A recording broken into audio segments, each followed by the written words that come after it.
What's up, everyone? This is Isaac Weishaupt from IlluminatiWatcher.com.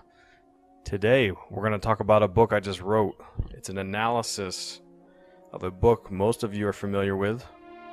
You've either heard of this book or most likely read it yourself. But what you don't know is that hidden in the messages and meanings of this book are occult practices and Illuminati belief systems. The book in question is Paulo Coelho's book, The Alchemist. And I wrote a little mini book. I called it The Desert Enigma, an analysis of occult symbolism in Paulo Coelho's The Alchemist. Now, the inspiration for this book has been on my mind for several months, maybe even a couple years, because I heard about this book, and you've heard about it as well, from celebrities, even President Bill Clinton. So it's been on the radar, and I even watched one of Oprah's shows called Super Soul Sunday, where she interviewed the author Paulo Coelho. And I've also got a slight interest in New Age concepts. I've studied some of the stuff that is more mainstream, like you see on What the Bleep Do We Know, some of the quantum physics stuff, because my background is in engineering, and I studied some of the Newtonian physics and quantum physics. And it really struck a nerve with me, and I found that some of these New Age beliefs actually seem pretty helpful and inspirational and help you kind of get through the day. So I've read quite a few of these books, like The Four Agreements and The Secret and whatnot. So this book, The Alchemist, kind of falls in line with these New Age interests. However, I didn't know some of the occult basis behind a lot of these messages until I finished reading the book and researching some of the concepts within it. And I'll go into that more later, because some of the words and the verbiage that they use in this book actually cued me to look some of this stuff up, because in my research for IlluminatiWatcher.com, I've stumbled across many of these terms before. What made this even worse was when I started digging into the author's past. And some of the messages I was finding in the books that I was tying to some of the occultists like Aleister Crowley turned up in Paulo Coelho's past. And there I knew it wasn't just a coincidence. So I wrote this book called The Desert Enigma to look into all of these things and explain them. And I want to explain them in a manner that most kind of mainstream non-conspiracy theorists can understand. I mean, when I'm tying together concepts from the book with Charles Manson and Hitler, theosophy, and evolution, which all ties into this concept I've been kind of building on IlluminatiWatcher.com, that these things are leading us down into the ancient alien concept and accepting extraterrestrials as our new Antichrist. It's kind of alarming. Overall message and theme about this boy, or man, I should say, maybe. It's a man named Santiago. He's pursuing what the author calls his personal legend. Now, another phrase for personal legend is true will. Santiago is pursuing his true will, his purpose for being on this planet. It's the same concept of the personal legend, where the universe helps you conspire to achieve what you're destined to achieve. Now, when I read this, I immediately thought of Aleister Crowley, because his main axiom is "do what thou wilt shall be the whole of the law." And what he's talking about isn't just, going into any kind of debauchery that you feel is fun or whatever. He's talking about a more deeper meaning. Crowley was talking about Thelema, which is the name of the religion he came up with. Thelema literally translate as the will. On the cross, compassion is the life of kings. Crowley heard an unearthly voice from over his left shoulder. For 1 hour, at precisely the same time over the next 3 days, Crowley said that the voice dictated to him the book of the law, the work that would become the Bible of his new religion.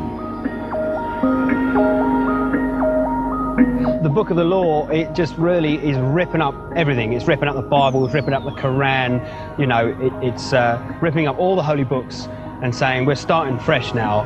This is the word of the new eon. We're going to peck out the eyes of Christ on the cross. It's very, very blasphemous.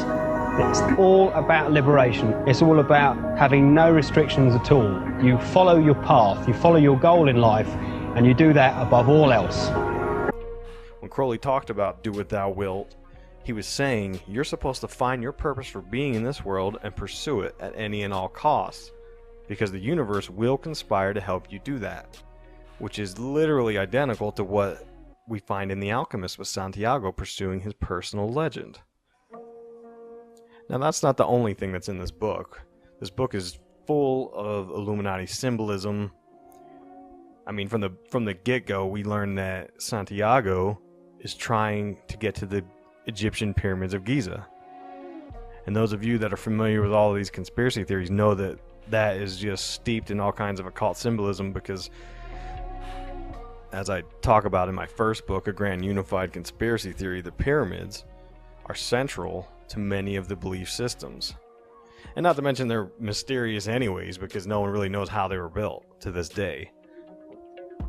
But in The Alchemist, they use a concept of magic realism, which basically means the book is set in a real life situation kind of a scenario, and magic is used and is accepted as reality. For me, I want to represent possibilities. I want to represent the idea that you really can make what you want. One of my favorite books is the Alchemist, Paulo Coelho, and I just believe that. I believe that I can create whatever I want to create if I can put my head on it right, study it, learn the patterns, and you know, it's hard to put into words, some real metaphysical, esoteric nonsense, but I feel very strongly that we are who we choose to be. In my book, I talk about this magic concept and the concept you see in the Book of Egypt, which gives us some of the stuff about Hermes Trismegistus, the magician of Atlantis, also known as Thoth, who had resurrected Horus, who was the spirit that dictated the Book of the Laws. And I argue that this whole book is part of the pursuit of the Aeon of Horus that Aleister Crowley talked about ushering in. It's the age of self-realization, which is what Santiago does in this book. I mean, the title of the book is The Alchemist, which we all know how there's this kind of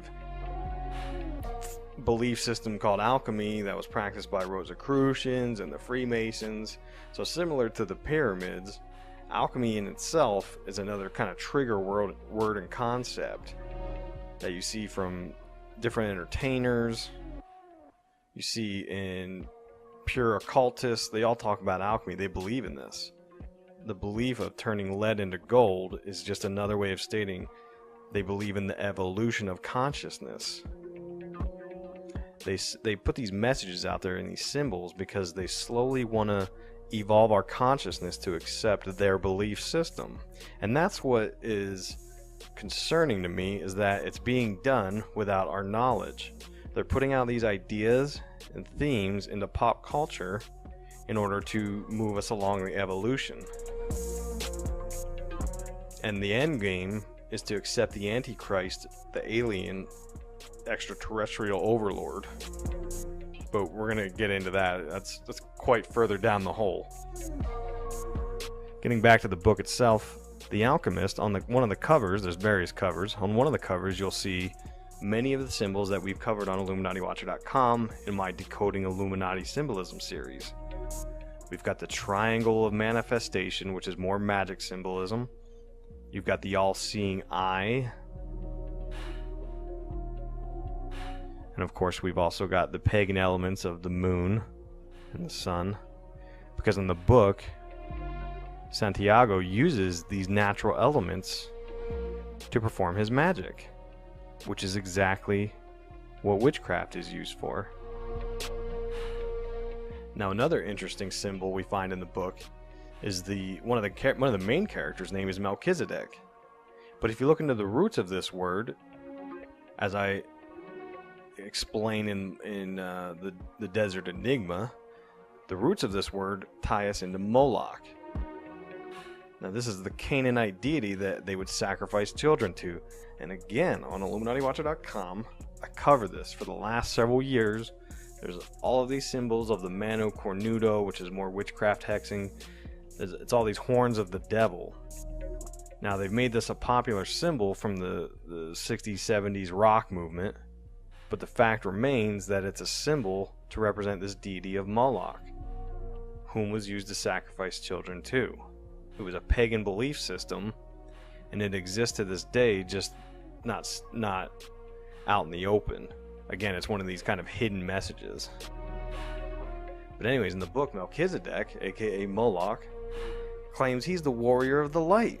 He's the illuminated one. And who's that? That's the Illuminati. Even Paulo Coelho himself wrote a book about the warriors of light. It's very important to these people. They hide this stuff in plain sight, but if you don't know about it, it just goes right by unnoticed. So like I said, I go through the whole book. I go through a lot of the messages and the themes of the book and how they tie into real occult belief systems. But I started off with going into the author's background. And it turns out he's no different than most of these occult figures of the 60s. I've got him linked to Crowley. He talks about presiding over black masses and practicing witchcraft and Satanism, and even trying to contact UFOs and aliens. He spent some time in Crowley's Ordo Templi Orientis as a ceremonial magician in the OTO. Again, with all this magic stuff, it always seems to tie in to these figures in the Illuminati, allegedly, and these other occultists. And one of the key aspects is Santiago is being depicted as the third pillar. When we talk about the twin pillars of Boaz and Joaquin, Santiago is rising up as the middle pillar. This is a Freemason concept, and it's very blatant within the book. Now, in my book, I argue about how these teachings could lead one into the beliefs of the occult and the Illuminati and Satanism, and in fact seeking contact with aliens, which I believe could just be the Antichrist. We're being duped into such a thing. Because after you read through the evidence I'm providing, you'll see that there is an overarching goal of the Illuminati. They always push this destruction of the ego, and the reason they do it is so that they can rebuild the world according to their beliefs. They believe they've honestly been tasked with this evolution of consciousness, and they want to try to manipulate our thoughts to accept the next stage of evolution. And this goes into aliens and the dark arts and Antichrist and transhumanism. But this is just one of many works that can be used for it. With over 65 million copies of this thing sold, I can't argue that it hasn't had its impact on pop culture. So what the underlying message is here, is this setting us up for the next thing? I believe it is. So check it out. Go to IlluminatiWatcher.com. Again, the book is called The Desert Enigma, an analysis of occult symbolism in Paulo Coelho's The Alchemist. Thanks for listening.